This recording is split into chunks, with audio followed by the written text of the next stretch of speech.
We know there are a lot of benefits to keeping information in SharePoint, not the least of which is having a single central location where data is stored and everyone can access it.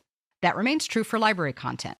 We may know how to open a Word or a PowerPoint file from SharePoint, but how do we use a single slide from a slide library? Let's start from an actual PowerPoint presentation.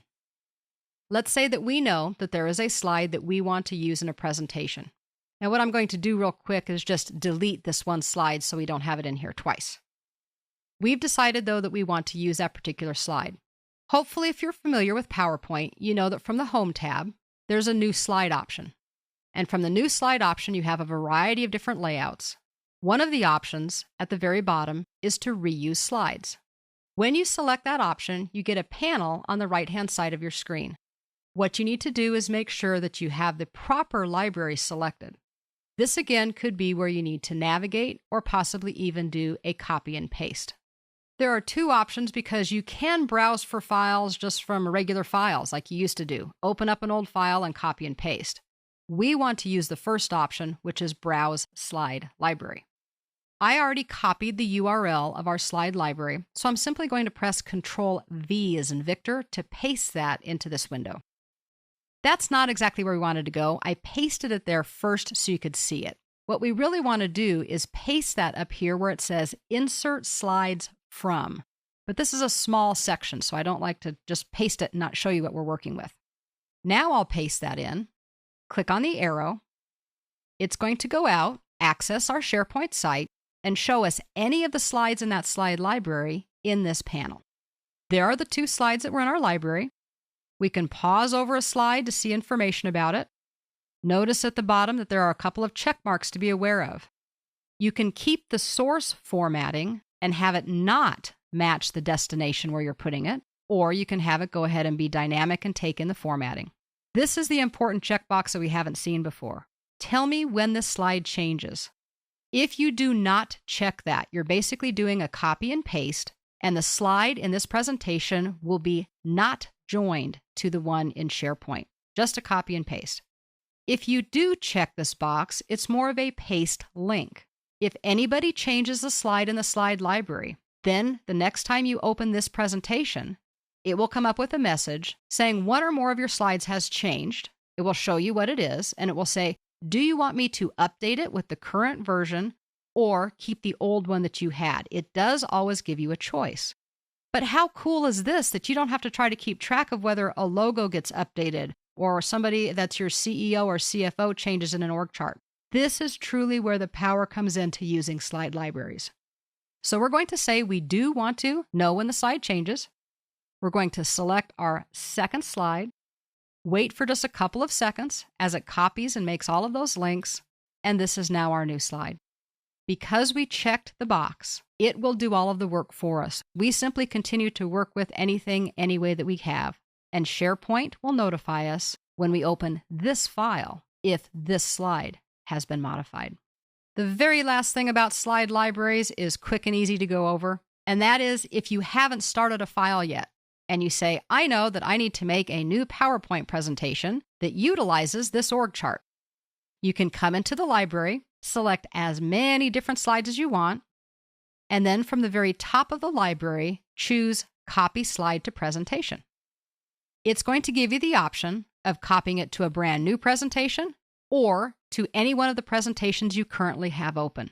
Now, since we already have that slide in here, I'm going to say Copy to a new presentation, but also notice the other two options that you have that we saw before. Do you want to keep the source presentation format? And or do you want to be told when the slide changes?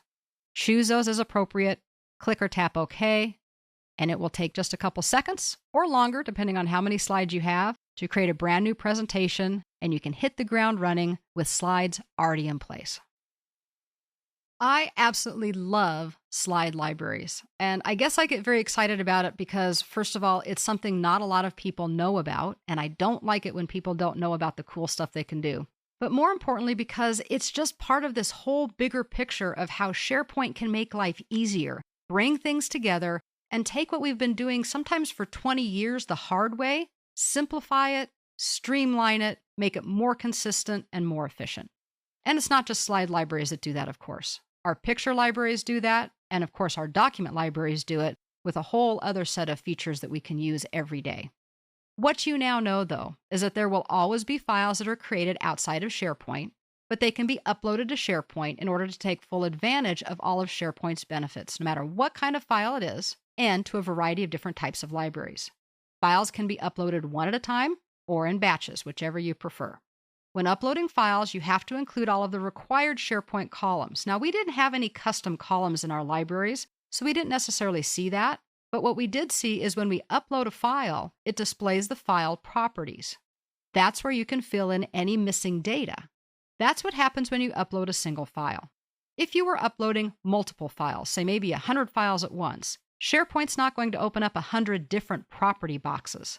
So instead, what it will do is it will upload the files, and if any are missing required data, not just properties, but required data, those are going to be marked as checked out.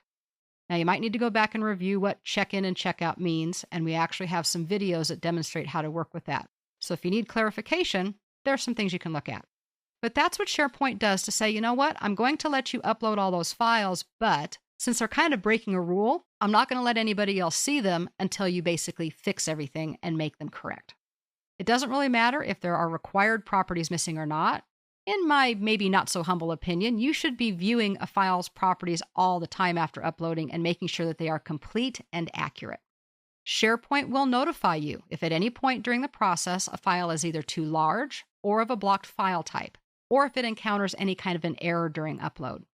If that happens, you either need to fix it, or if it's an error, just try it again. We've also learned that uploading to libraries from within SharePoint is always pretty much the same basic process, no matter what kind of file it is. Files can be viewed and then either edited or even used in other files from the library, or often from within Microsoft Office as well. Now you're starting to get a strong feeling for the really powerful features that are very similar to what you've always done, but give you some extra added benefits. The benefits of using SharePoint as a collaboration tool, as a common platform for working with all of the many things you need to work with, primarily in this case, through libraries.